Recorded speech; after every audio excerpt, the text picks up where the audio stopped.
Salam sejahtera. Hari ini saya dan rakan saya akan membentangkan tajuk kebebasan bersuara di media sosial, perspektif perlembagaan bagi subjek GMGA J 2013 Perlembagaan Malaysia yang disediakan oleh saya sendiri, iaitu Musli Silim, nombor matriks 302895, bersama rakan saya Muhammad Aiman Fitri bin Saiful Anwar, nombor matriks 302879. Pengenalan, latar belakang kajian kebebasan bersuara di media sosial. Kedua, penyata masalah. Ketiga, objektif kajian. Dan yang terakhir, keempat, adalah kepentingan kajian. Slide seterusnya adalah sorotan literatur. Konsep kebebasan asasi di bawah perkara 10 Perlembagaan Persekutuan. Kebebasan bersuara merupakan hak asasi yang dijamin oleh Perlembagaan Persekutuan Malaysia dan menjadi asas kepada sistem demokrasi berparlimen negara. Yang kedua, teori kontrak sosial dan batasan kebebasan bersuara. Dalam konteks Malaysia, konsep kontrak sosial sering dikaitkan dengan persefahaman yang menjadi asas kepada pembentukan negara dan kemudiannya diterjemahkan melalui Perlembagaan Persekutuan. Dan yang ketiga, Undang-Undang Cyber dan Mekanisme Kawalan Sensitiviti Isu 3R di Malaysia. Metodologi kajian. Dalam kajian kami ada 3 kaedah yang kami gunakan untuk mendapatkan kajian. Yang pertama, reka bentuk kajian. Kajian ini menggunakan kaedah tinjauan sebagai sebahagian daripada strategi penyelidikan kuantitatif. Yang kedua, instrumen kajian. Borang soal selidik digital yang dihasilkan melalui laman web Google Form merupakan instrumen utama yang kami gunakan dalam kajian ini. Dan yang ketiga, kaedah persimpelan dan pengumpulan data. Kajian ini menggunakan kaedah persimpelan, kemudahan, iaitu convenience sampling, iaitu responden dipilih berdasarkan kemudahan untuk dihubungi melalui platform dalam talian.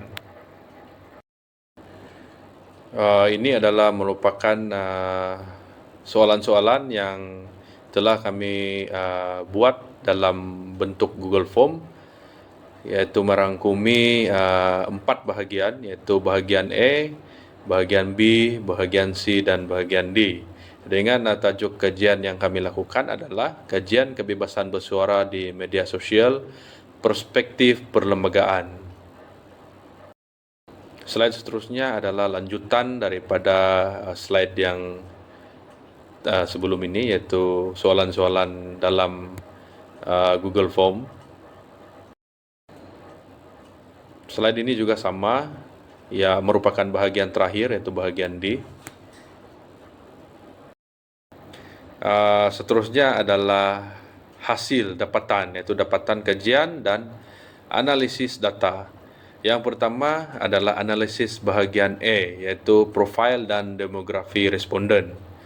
Dalam kajian yang kami telah lakukan melalui Google Form, seramai 102 orang responden, iaitu seramai 60 orang responden, iaitu 58.8% adalah lelaki, manakala 42 orang, iaitu 41.2% adalah perempuan. Majoriti responden berada dalam kategori umur 25 hingga 34 tahun, iaitu sebanyak 45% kumpulan umur 18 hingga 24 tahun. Merupakan kumpulan kedua terbesar dengan seramai 39 orang, iaitu 38.2%, manakala baki 17 orang responden, iaitu 16.7% berumur 35 tahun dan ke atas. Bumi Putra Sabah mencatat peratusan tertinggi dalam kajian ini, iaitu seramai 30 orang, iaitu bersamaan 37.3%. Seterusnya ialah responden Melayu, seramai 29 orang, iaitu 28.4%. Diikuti Bumi Putra Sarawak seramai 18 orang, 17.6%.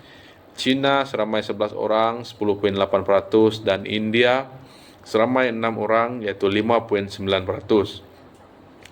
Majoriti responden iaitu seramai 29 individu bersamaan 28.4% memiliki ijazah sarjana muda menurut analisis tahap pendidikan.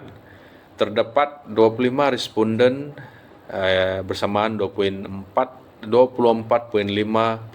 berkelulusan diploma.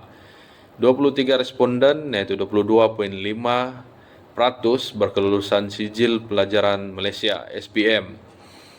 16 responden iaitu 15.7% berkelulusan sijil tinggi pelajaran Malaysia STPM, dan 9 responden 8.8% berkelulusan ijazah sarjana. Analisis bahagian B, tahap kesedaran awam mengenai kebebasan bersuara. Dapatan kajian menunjukkan bahawa TikTok merupakan platform media sosial yang paling banyak digunakan oleh responden, iaitu seramai 96 orang. Platform ini diikuti oleh Instagram dengan 78 orang responden, Facebook sebanyak 55 orang dan Twitter sebanyak 14 orang. Berkaitan pengetahuan mengenai hak kebebasan bersuara, seramai 95 orang responden menyatakan bahawa mereka mengetahui kebebasan bersuara dijamin di bawah Perkara 10 Perlembagaan Persekutuan, manakala 7 orang responden memilih jawapan tidak pasti. Selain itu, dari aspek pemahaman terhadap batasan kebebasan bersuara, seramai 95 orang responden turut bersetuju bahawa kebebasan bersuara di Malaysia bukanlah suatu hak mutlak dan tertakluk kepada batasan tertentu, khususnya yang melibatkan isu sensitif berkaitan raja, agama dan kaum 3R.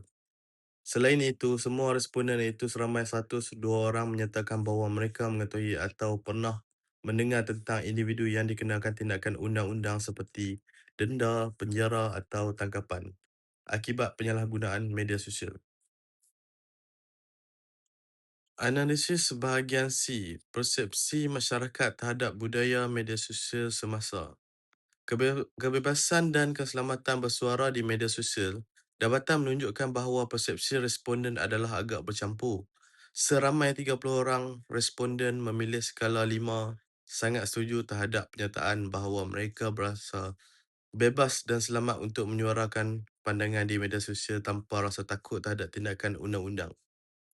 Bagi isu buli cyber dan penyebaran berita palsu, dapatan menunjukkan bahawa majoriti responden menganggap kedua-dua isu tersebut sebagai masalah yang serius dalam persekitaran media sosial masa kini.